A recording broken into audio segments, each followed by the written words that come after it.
perante o Rei, diante deste tribunal, estou aqui para ser julgado, afinal, culpado eu sou.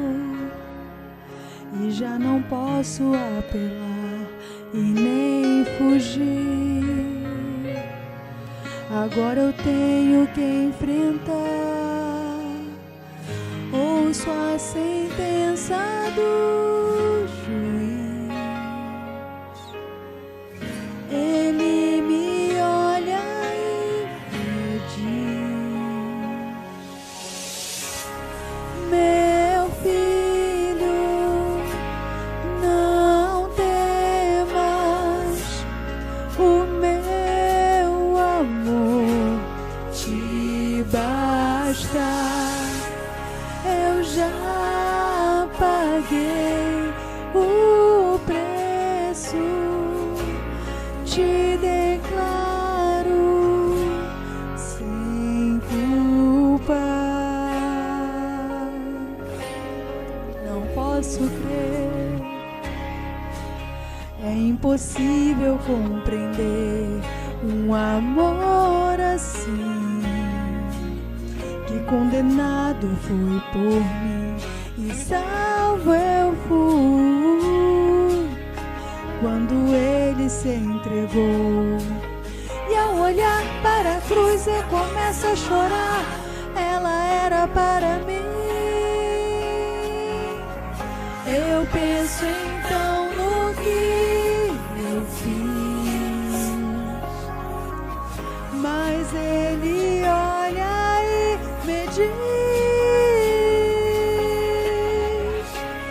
meu filho, não temas, o meu amor te basta. Eu já paguei o preço, te declaro sem culpa. Eu caio de joelhos e oro. Eu quero agradecer, mas como mudou a minha vida te ouvir dizer: meu filho, não temas, eu já paguei.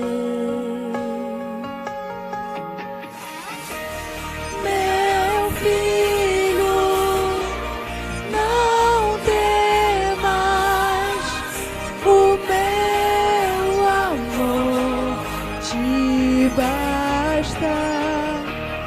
Eu já paguei o preço, te declaro sem culpa. Eu já paguei o preço, te declaro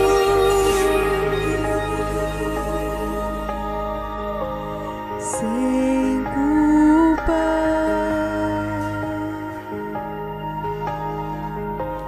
Sem culpa. Amém.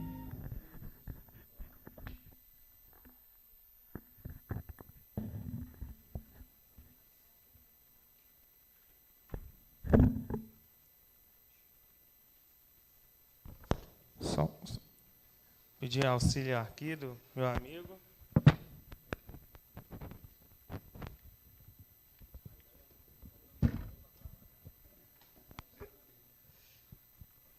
Boa noite a todos. Mais uma vez é um prazer imenso estar aqui com vocês. Feliz sábado, né? Enfim, encerrou a semana para nós. Foi de labutas, foi de dores, mas também foi de alegria, né? Amém por isso. É um prazer, mais uma vez, estar aqui, compartilhando a palavra de Deus com vocês. Olha, o tema de hoje, eu já troquei com o irmão Ronaldo, né, irmão Ronaldo? Que esse tema não era hoje, era para ter sido ontem. Mas, propositalmente, eu troquei para ele cair no sábado.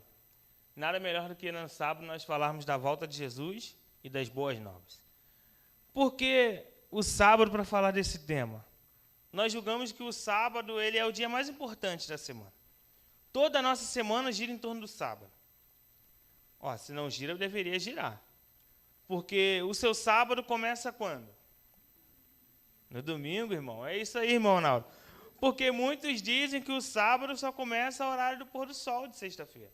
Olha, a minha preparação para o sábado, ela começa no domingo. Porque ao longo da semana, eu já vou trabalhando tanto fisicamente, tanto no meu lar, na minha casa e principalmente, aqui, minha mentalidade, para receber o próximo sábado. Por que isso? Por que Deus precisava trabalhar isso na mente dos seus filhos? Porque Isaías diz, 66, de um sábado a outro sábado, os santos virão me adorar. E nós almejamos tanto alcançar o céu que precisamos aprender algumas coisas aqui na terra. Porque imagina, chegarmos lá no céu e irmos adorar a Deus só no sábado? Não, é toda semana. O sábado é apenas a cereja do bolo. O sábado é só o complementar de toda uma semana, como nós fizemos aqui também. Essa semana de oração foi um grande exemplo do que nós vamos ver no céu. Todos os dias, adorando e glorificando a Deus e estando diante da sua presença. Então é por isso que nós adoramos o Senhor de um sábado a outro. E não só nos sábados. Pode passar, meu amigo. Olha, o tema de hoje é bem fácil, gente. Todo mundo já ouviu falar sobre a volta de Jesus. Ou eu estou enganado? Até o jovenzinho ali, 13 anos, não é isso? Você já ouviu falar que Jesus vai voltar? No filme, em algum programa, algum folheto, você já ouviu. Ele já ouviu, até ele, que é o mais novo aqui, já ouviu falar sobre a volta de Jesus. Olha, então não é um tema novo. Mas eu gostaria de trazer algumas coisas novas a acrescentar nesse tema. Porque a volta de Jesus é o evento que todos nós mais aguardamos. Todos nós. Esse é o motivo de nós estarmos aqui. Mas olha, em comum com o mundo lá fora, todos participarão desse grande evento. É o único evento que você não tem escolha de participar ou não participar. Você vai estar presente se na ocasião da volta de Jesus você estiver vivo. Todos nós, irmãos, estando salvos ou perdidos, estando dentro do povo de Deus ou fora, vamos participar desse grande evento.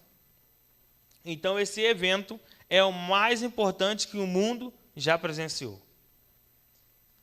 E vai presenciar. Então, eu queria começar fazendo uma pergunta e respondendo com verso bíblico. A pergunta é, como será a volta de Jesus para vocês? Pode falar, irmã. Irmã, eu sou ali, a senhora é missionária mesmo, hein? Gloriosa. É, uma boa definição. Alguém que gostaria de dar uma outra definição para a volta de Jesus? A irmã falou gloriosa. Gloriosa não vale repetir mais, não. A irmã já... Oi? Triunfante. Duas qualidades boas, muito boas. Alguém se arrisca, mas pode dizer, irmãos, é o maior evento que nós aguardamos. É aquilo que nós mais sonhamos. Só isso que nós... Emocionante, olha. Já começou o Espírito Santo a tocar no coração de vocês. Vamos cativar mais um pouco,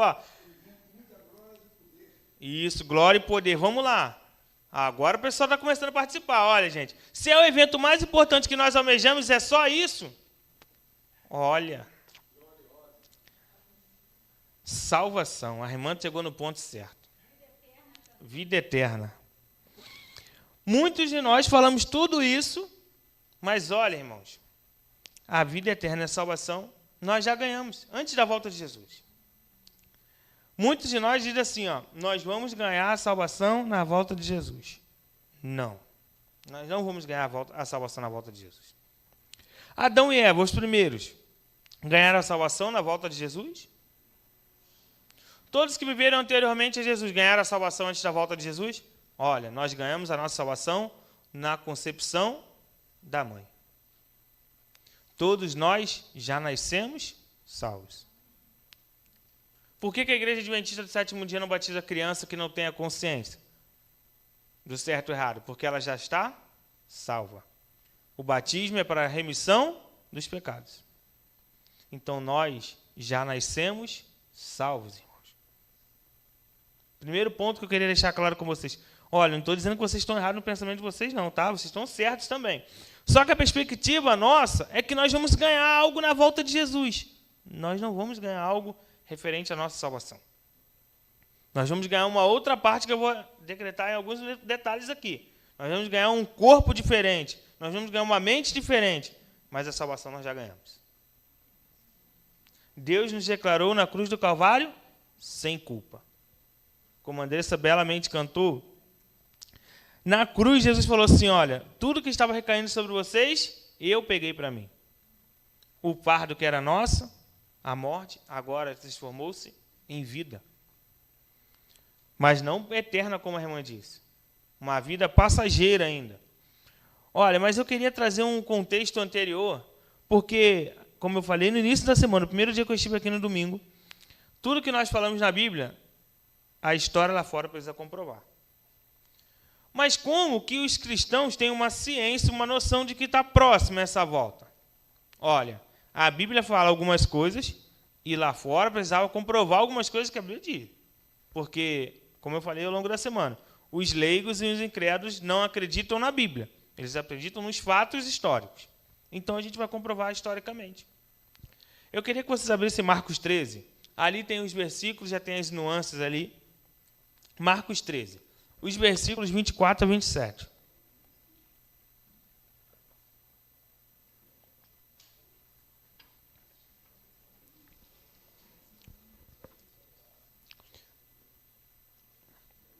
Está falando sobre a volta de Jesus, tá, irmãos? 24, Mateus 13, do 24 até o 27. Os discípulos foram até Jesus após de um sermão profético. E eles não entendiam. Eles queriam saber qual a urgência, qual era o tempo, qual era o dia, qual era a hora.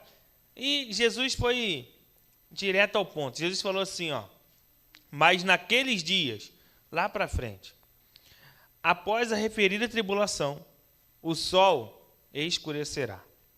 A lua também não dará sua claridade, e as estrelas cairão do firmamento, e os poderes dos céus serão abalados. Então verão o Filho do Homem vir nas nuvens com grande poder e glória.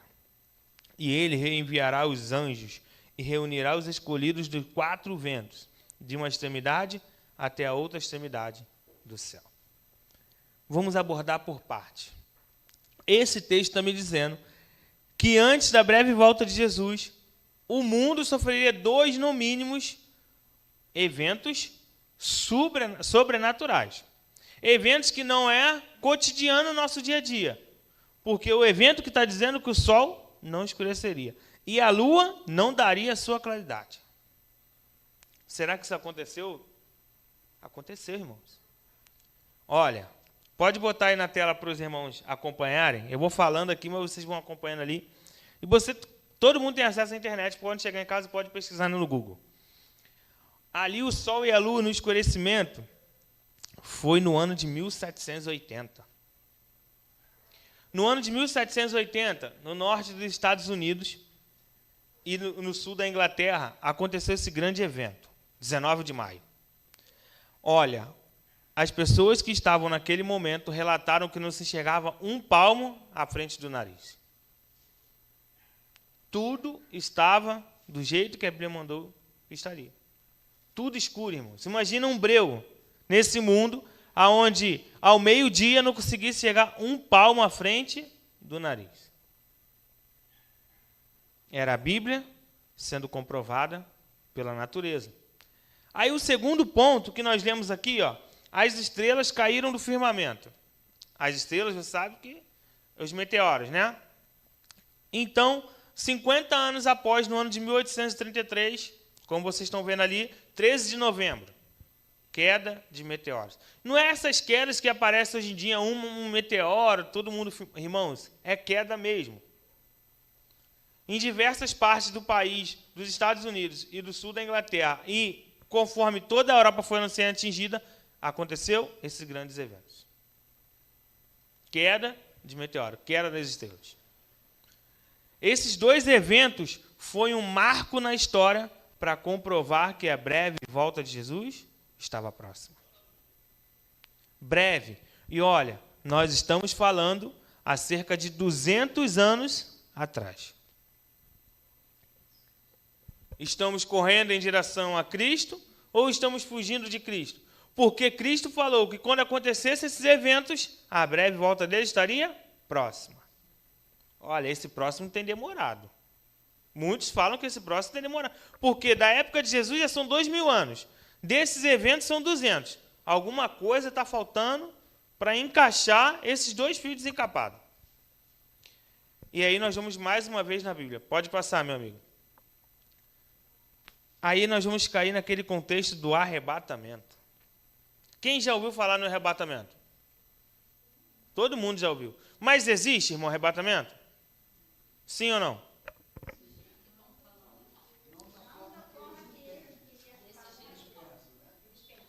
Então, como eles pensam? Secreto, né? Pois bem. Mas como a gente consegue comprovar na Bíblia? Com os textos bíblicos, né? Aí é uma conversa agora, não mais de um cristão para um leigo. Agora já é uma conversa de cristão para cristão. Então, nós usamos como base a Bíblia sendo a regra de fé. Vamos lá para o livro de Apocalipse. Capítulo 1, versículo 7. Olha, eu botei 2 textos ali só para a gente ser bem direto. Sei que tem mil textos, no mínimo, que fala acerca desse momento aqui.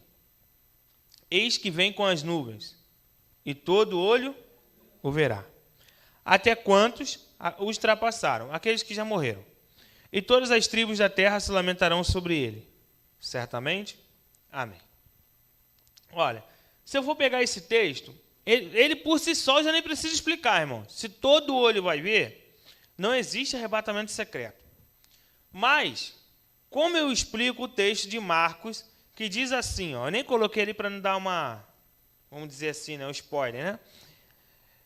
Marcos diz assim, ó, estarão 2 caminhando no campo, um será levado e o outro deixado.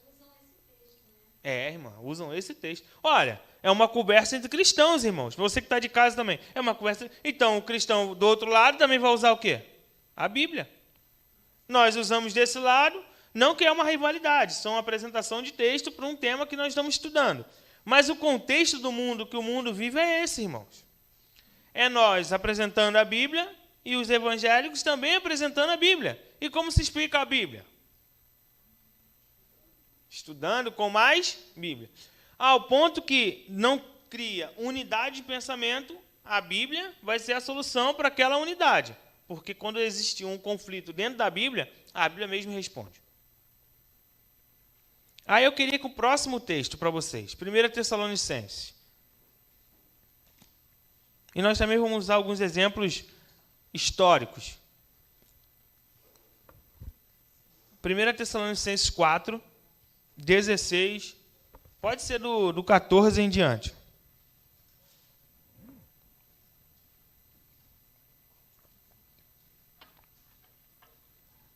Olha, Paulo considerava esse assunto tão importante que nós vamos ver até o 13. Ó. Não queremos, porém, irmãos, está falando de irmão para irmão, que sejais ignorantes com respeito aos que dormem, para não vos entristeçais como os demais que não têm esperança. Então, Paulo já falava assim, ó, não fiquem na ignorância, busquem o conhecimento. Aí Paulo diz assim, ó, pois, se cremos que Jesus morreu e ressuscitou, assim também Deus, mediante Jesus, trará em sua companhia os que dormem. E o texto continua, ora, ainda vós declaramos por palavra do Senhor isto, nós os vivos, que ficarmos até a vinda do Senhor, de modo algum precederemos os que dormem. Portanto, o Senhor mesmo, dada a sua palavra de ordem, ouvida a voz do arcanjo, ressoada a trombeta, descerá dos céus.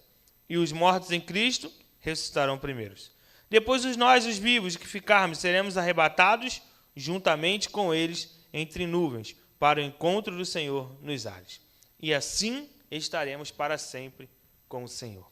Olha, o texto fala de um arrebatamento, fala que ele existe, mas dá umas características para serem arrebatados. O texto não diz que todos vão ser arrebatados no simples ato de estar caminhando no campo. Paulo abrange o que Marcos iniciou uma conversa. Qual é o contexto que Marcos usa para falar que os dois estarão no campo? Porque Jesus virá como ladrão. Nós vamos ser pegos de surpresa. Então, o caminhar junto no campo é que um vai estar preparado e o outro não. Se nós formos apenas no que a Bíblia diz, naquele texto, irmãos, aí forma-se um monte de igrejas como nós temos aí fora. Cada igreja pega um versículo, aplica da mesma forma, e aí se transforma-se em igrejas. E todos falam que tem a verdade. Olha, eu nunca passei numa igreja dizendo assim, ó, venha para a igreja da mentira. Vocês já falaram? Se vocês passaram, eu nem pulo lá. Olha, nenhuma igreja diz que prega mentira, irmãos. Por que então, se há uma verdade e 355 mil igrejas? Se há um só Deus, uma verdade. Porque os prazeres pessoais têm interferido na revelação bíblica. Porque os meus interesses, muitas das vezes, estão embotados pela não compreensão do Espírito Santo. Porque quando o Espírito Santo dá clareza sobre o assunto, aí nós vamos voltar no Antigo Testamento. Qual foi a primeira pessoa a sofrer o arrebatamento? Enoque. Enoque andava com Deus e simplesmente foi arrebatado. O que é ser arrebatado, irmãos? Esse é o ponto interessante. A gente acaba com as dúvidas quando a gente sabe o que é ser arrebatado. Outro caso, Elias foi também arrebatado. Muitos falam que Moisés foi arrebatado. Não, Moisés não foi arrebatado, tá, irmãos? Moisés não foi. Moisés viu a morte. Esses dois casos, antes de nós, foram dois casos com veemência na Bíblia que situação de arrebatamento. Olha, se você procurar pelo corpo deles hoje, você não vai encontrar, porque eles não conheceram a morte. Arrebatamento é simplesmente alguém não conhecer a morte e encontrar com Jesus nos ares. É simples, irmão. Não é Jesus vir ao encontro nosso. É nós indo ao encontro de Jesus, por um chamado, como foi com Enoque, o primeiro que trilhou esse caminho. Andar com Jesus. Sabe qual é o segredo para nós sermos arrebatados um dia? Andarmos com Jesus. O segredo de Elias foi andar com Jesus. Em algum momento, vai haver falhas? Sim, vai haver.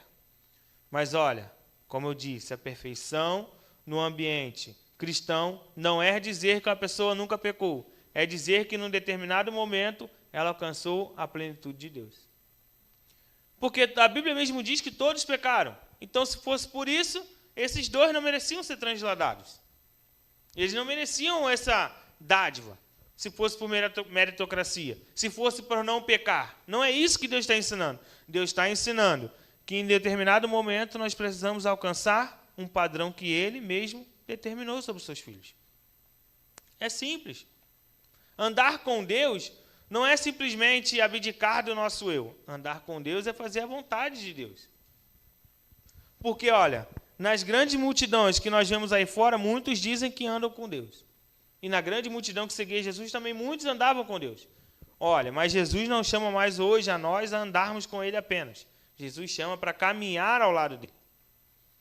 Porque as multidões caminham ao lado de Jesus, até ouvem falar de Jesus, até conhecem o nome de Jesus.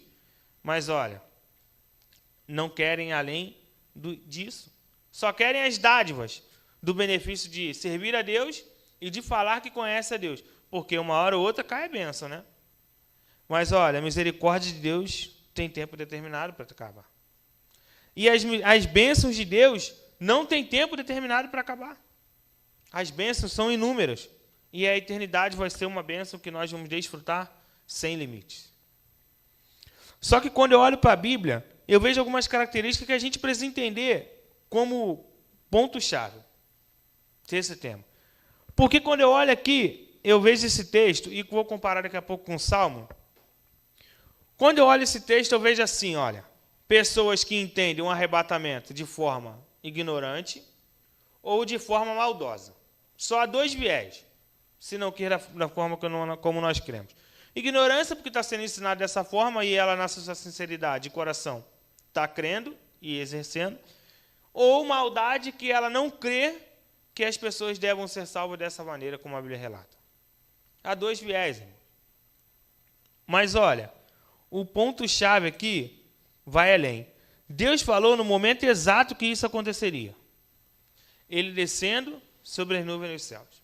E eu falei que a volta de Jesus seria prefigurada por Satanás. Sabe qual vai ser a diferença desses dois eventos? Satanás também vai prefigurar a volta dele. Olha, Satanás também vai vindo nos altos céus, com milhares de anjos, todos os olhos vendo. Mas há uma coisa, um detalhe, que ele não vai conseguir imitar a Jesus. Você arrisca a dizer, irmãos? Pode dizer se quiser aí, tá? Satanás vai imitar em todos os detalhes a volta de Jesus. Todos. Exceto um. Satanás pisa neste mundo de pecado. Caminha por esse mundo. Cristo, na sua volta, jamais pisará nessa terra corrompida pelo pecado. Cristo já foi glorificado e por isso ele está santo, perfeito na plenitude de Deus. Ele nunca mais, nem na sua volta, pisará nessa terra com mancha de pecado. E é por isso que nós temos uma grande diferença dos evangélicos. Se eles não se atentarem nos detalhes, nas entrelinhas da volta de Jesus, na ressurreição, ficarem focados naquele grande momento, vão ser todos levados por um caminho errado. Jesus jamais pisará nessa terra de pecado sem antes ela ser purificada. E amanhã nós vamos falar dessa purificação. Porque não há como Jesus pisar nesse mundo novamente, manchado pelo pecado, tenebroso. Por isso que o texto diz, nós vamos subir com ele para as nuvens do céu. Jesus chama cada um pelo seu nome. E os mortos, como nós lemos, os vivos, fiéis, íntegros, eles sobem ao encontro do Senhor nos ares. Em nenhum texto você vai encontrar que Jesus vem ao encontro e pisa nessa terra. Porque ainda confundem assim, ó. Jesus, quando morreu e ressuscitou, ainda ficou mais 40 dias aqui. Ele vai fazer isso de novo. Não vai fazer, irmãos. Ali tinha uma finalidade, um propósito e estava cumprindo um papel profético. Ali não tinha nada a ver com a volta dele. Ali era uma outra história. Só que aqui, a história é a última história desse planeta. É os últimos momentos. É onde Jesus separa o joio do trigo. É onde Jesus fala assim, ó, pelo meu chamar, os fiéis vão subir. Primeiro os mortos em Cristo Jesus. Por que primeiro os mortos? Já se pararam para perguntar, irmão? Olha, Adão, por exemplo, foi o primeiro a nascer. Imagina, Adão, eu subi primeiro que Adão. Quanto tempo Adão esperou? Mas olha, não abrindo e fechar de olhos. Adão nem sabe que esperou tanto tempo. Mas na cabeça de Deus, no conhecimento de Deus, quem teve que ser ressuscitado primeiro? Adão. Então, nós que estejamos vivos, eu quero estar, irmão. Mas se eu não tiver também, está tudo na benção. Eu quero estar lá em cima. Mas eu creio, pelos estudos que eu faço, pela que a Bíblia me mostra, vai ser em nossa geração. Vai ser em nossa, não tem como fugir disso. Vai ser na nossa geração que Jesus vai voltar. Não sei o dia, a hora, nem me arrisco a botar a data. Mas eu afirmo com toda certeza pela Bíblia que vai ser em nossa geração. Pelos escritos, vai ser em nossa geração. E nossa geração precisa estar preparada. Porque, irmãos, os indícios estão muito mais fortes do que estava há 10 anos atrás. Os paralelos, quando os comparativos há 50 anos atrás, estão muito mais frequentes. E quando Jesus falou, é nesse momento de calamidade que os eventos acontecem de forma rápida, sucessiva. E a gente falou ao longo dessa semana. Rápido, sucessivo, é um evento atrás do outro, irmão. Não vai dar tempo muito de pensar. É orar, buscar e agir. E por isso que Jesus prepara hoje o caminho de esperança. Porque muitos julgam assim, ó, tarda a volta de Jesus. Não. Jesus está sendo longânimo para que ninguém se perca. Hoje é o tempo de buscar, hoje é o tempo de reivindicar e hoje é o tempo de clamar. Porque sem isso, irmãos, poucos de nós vai ter um grande vislumbre de ver Jesus voltar. Poucos. Porque as cenas que me mostram que os vivos, depois é que são levados ao céu. Depois dos mortos subirem primeiro. Imagina vocês agora a cena. Jesus levando os mortos e depois nós. Porque Paulo pregou para o seu tempo, irmão. Paulo diz, depois nós os vivos. Há 2000 anos atrás. Já estamos atrasados na mensagem da volta de Jesus. Nós estamos tardando a volta de Jesus. Porque ainda não pregamos pelo testemunho e por palavras. Porque ainda não vivemos o evangelho na plenitude como Jesus ensinou. Porque se vivêssemos, eu digo por mim, Jesus já teria voltado. O maior interesse não é nosso em ver Jesus voltar, é de Jesus em ver-nos subir nas nuvens dos ares. Porque Ele nos criou para isso, irmãos, para viver ao seu lado eternamente. A separação para Deus dói mais do que a nossa separação de Deus. Porque nós nem experimentamos a plenitude de estar em comunhão com Deus de 100%. Mas Deus já experimentou estar em plenitude de comunhão com o ser humano 100%. O único que teve esse prazer foi o casal Adão e Eva. Nós vamos ter esse prazer um dia, eu creio. Mas o próximo texto também dá um grande vislumbre, que é o Salmo 50, se eu não me engano ali, Salmo 50, versículo 3. Diz assim, ó.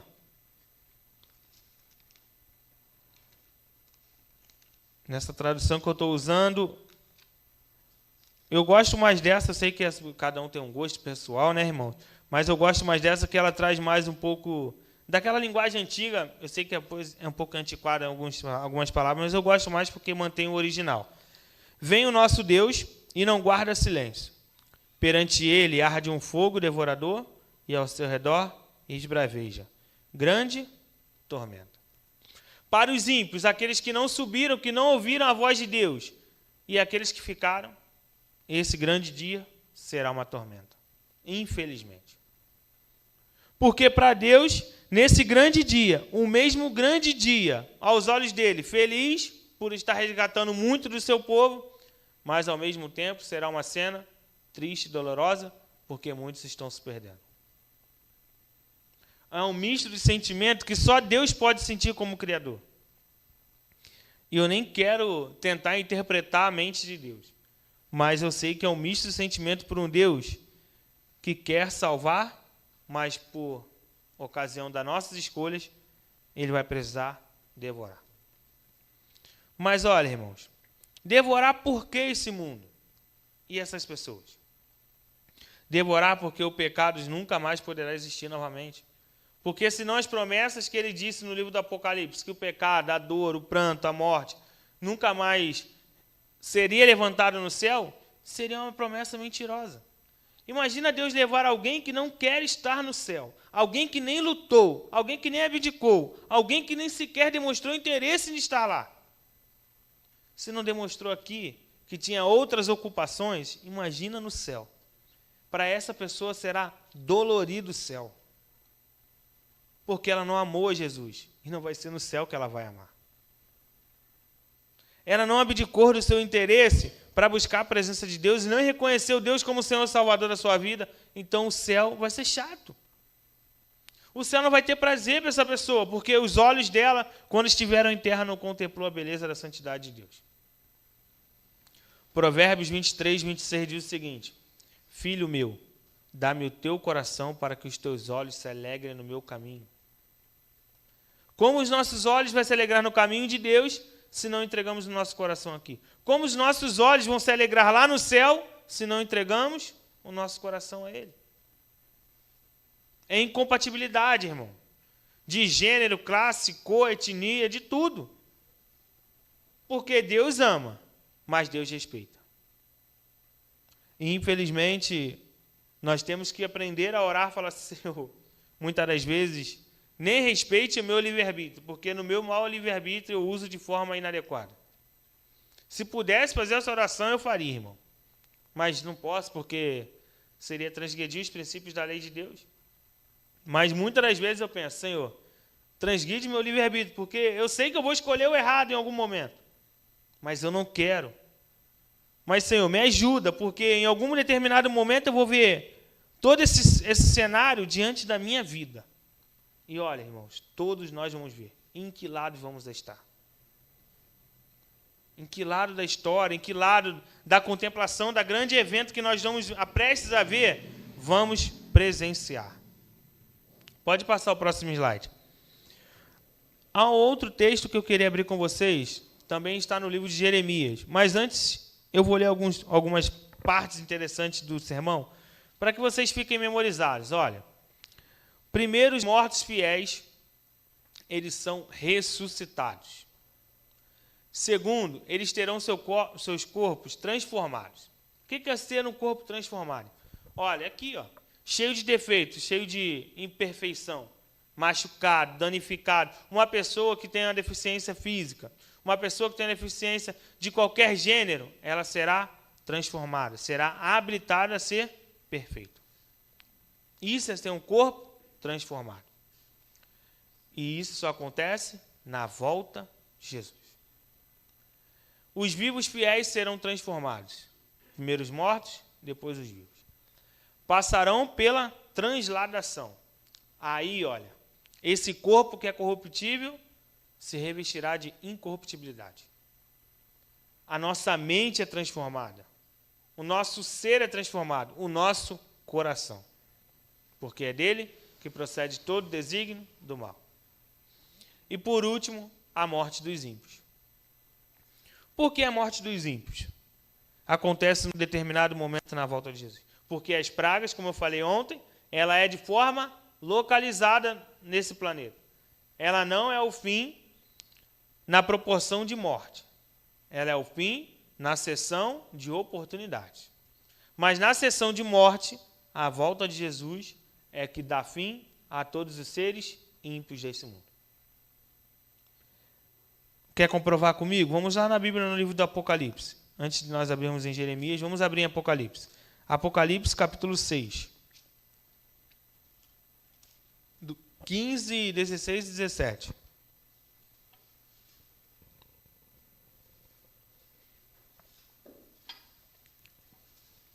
Olha o que acontece com aqueles que vivem diante dessa terra.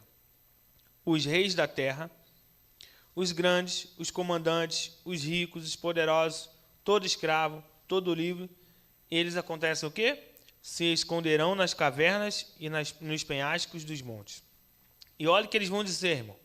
E disseram os montes e rochedos, caiam sobre nós, e esconde-nos da face daquele que se assenta no trono da ira do Cordeiro. Porque chegou o grande dia da ira deles. Quem é que pode suster-se? Quem é que pode sobreviver?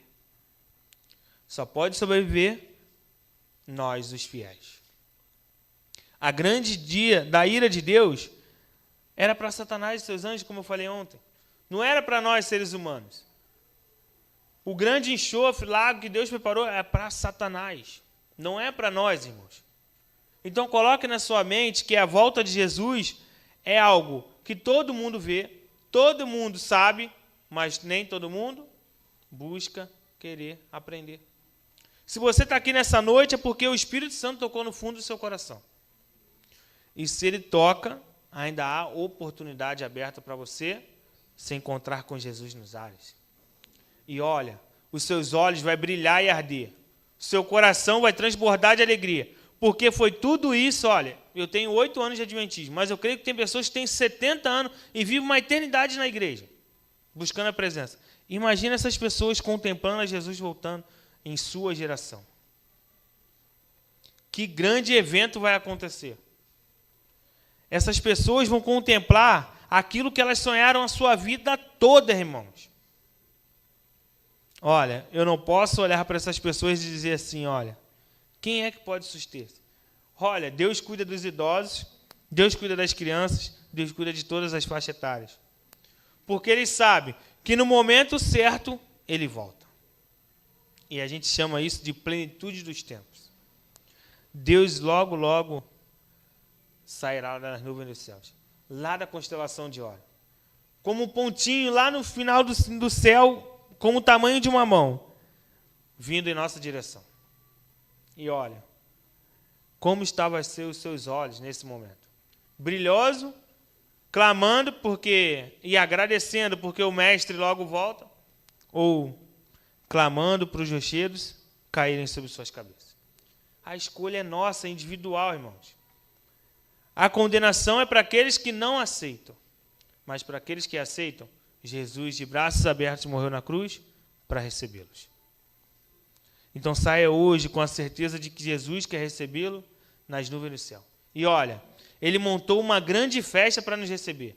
Convocou todos os anjos do céu, o melhor cantor, o melhor coral, o melhor tudo para vir te encontrar. E ele colocou a melhor roupa, a roupa celestial, para fazer um convite nessa noite. Hoje, se ouvires a minha voz, não endureçais o vosso coração. Eu sei que muitas das vezes nós temos tateado por esse mundo, olhando para o lado, buscando o norte. Mas Jesus dá o norte. Ele é o norte. Caminhem ao lado de Jesus, busquem a Jesus, para que em breve, nossos olhos possam chorar de alegria e nós cantarmos os cânticos dos salmos. Nesse momento eu vou chamar a Andressa para louvar. E como eu tenho feito toda noite, irmãos, medite na letra dessa canção. E ao encerrarmos a canção, nós vamos orarmos pedindo a Deus.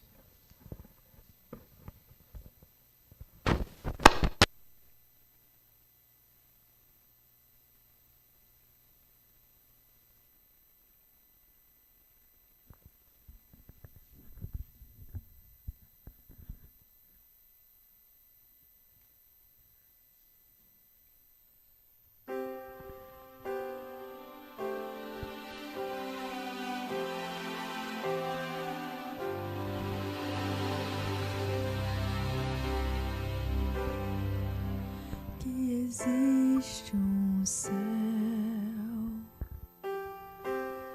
que meu Jesus preparou pra mim, mas nunca pude imaginar o que estava me esperando nesse meu novo e lindo lar.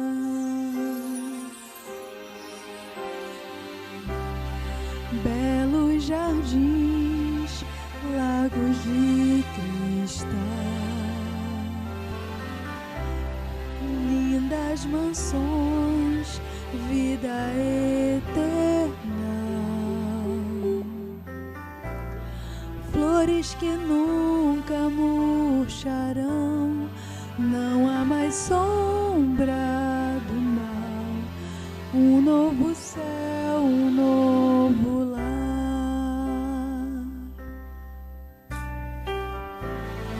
Eu não preciso mais sonhar,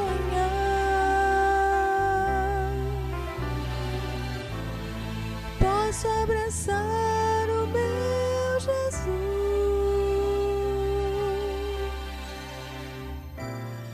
posso tocar em suas mãos, ver as feridas do amor, eterno amor que me salvou.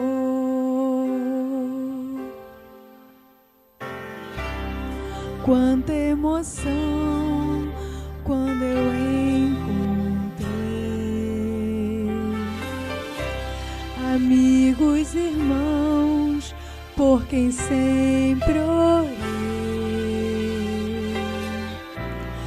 E os que dormiram no Senhor agora cantam em louvor. Glórias ao Rei, meu Salvador.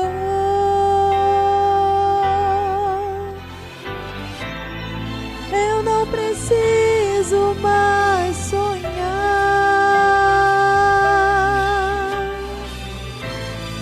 posso abraçar o meu Jesus,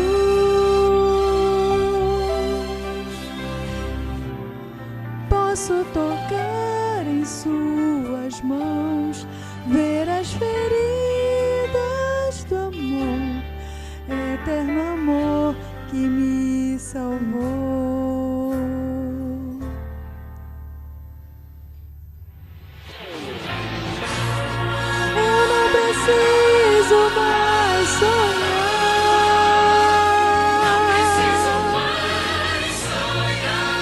Posso abraçar o meu Jesus.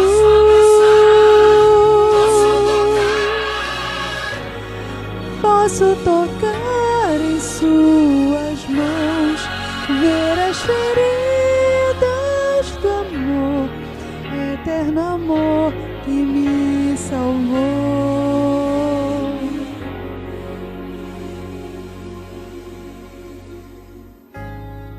Eterno amor que me salvou. Amém.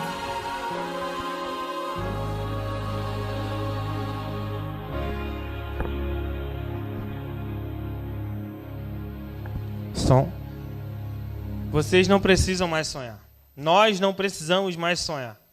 Hoje é uma realidade, irmãos. Jesus está batendo a porta de nossos corações e a porta precisa estar escancarada para Ele entrar.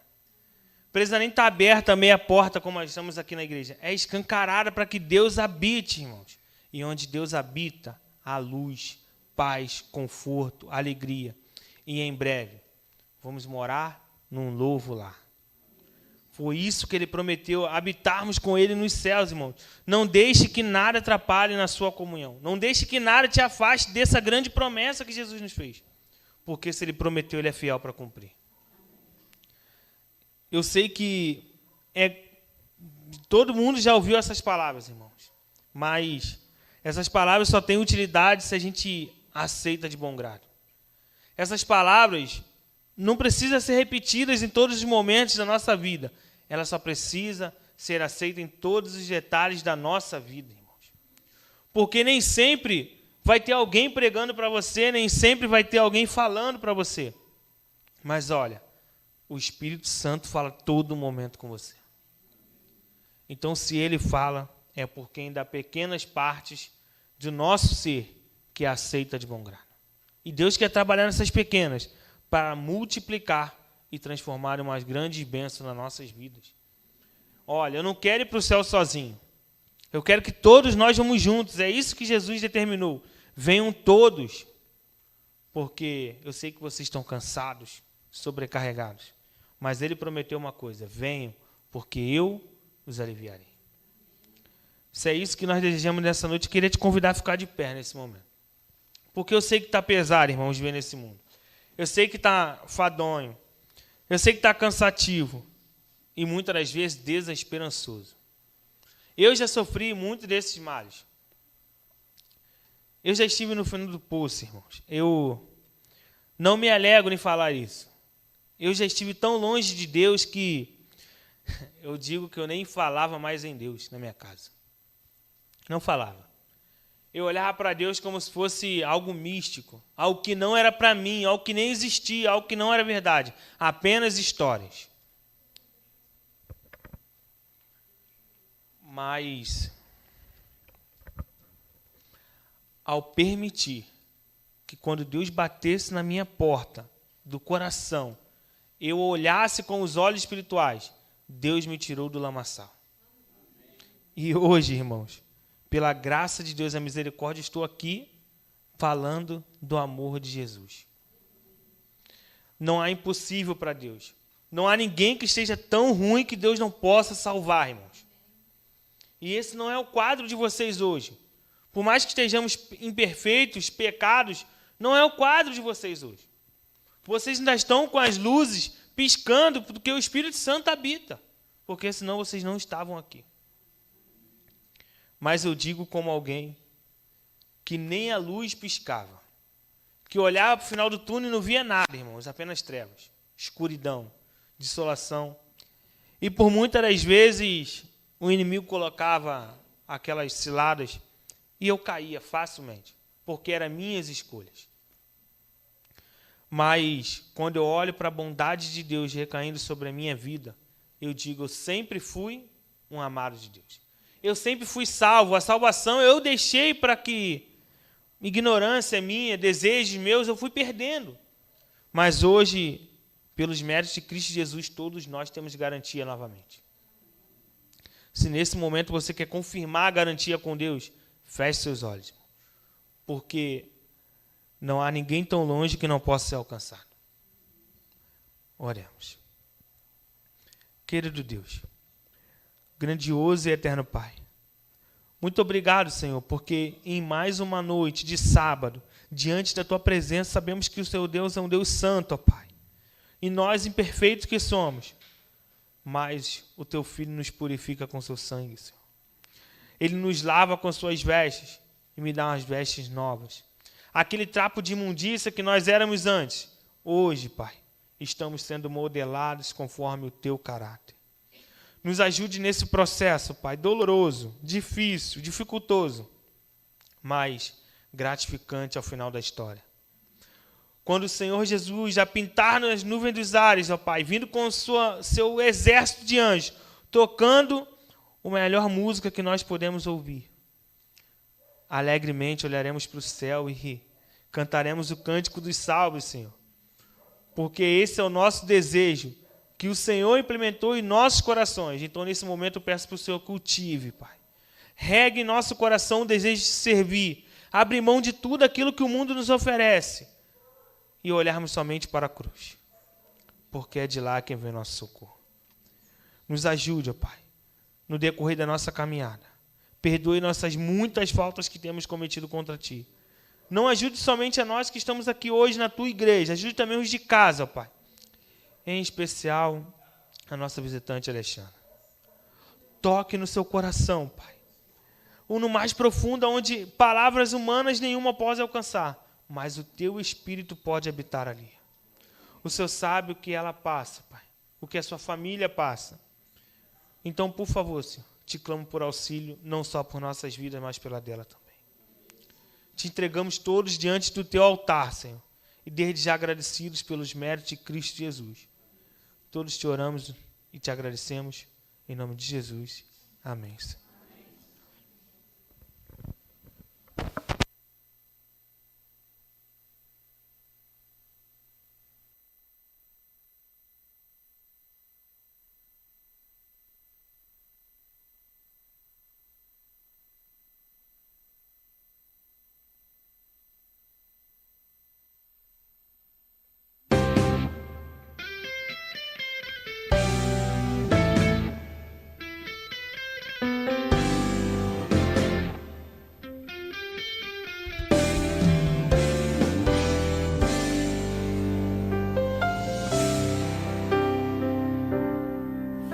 Foi há muito tempo atrás que ouvi falar de Deus e de todas as maravilhas que criou. E a igreja com meus pais me sentia tão feliz, mas o mundo tão cruel me conquistou. Eu andei, fui tão longe de Jesus, quantas coisas me afastavam lá da cruz. Mas um dia eu senti uma dor no coração. Eu clamei a Deus, me deu Teu perdão.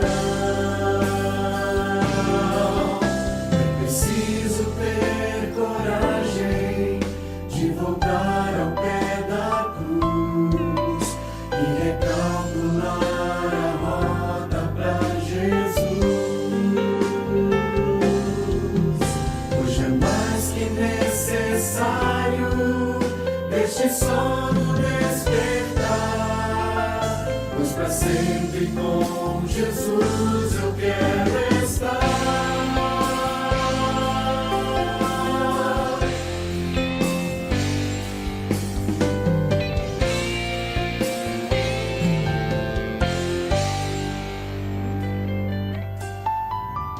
E o tempo se passou e deixei de te buscar. Foi tão longe, não sabia mais voltar. Foi então que uma voz me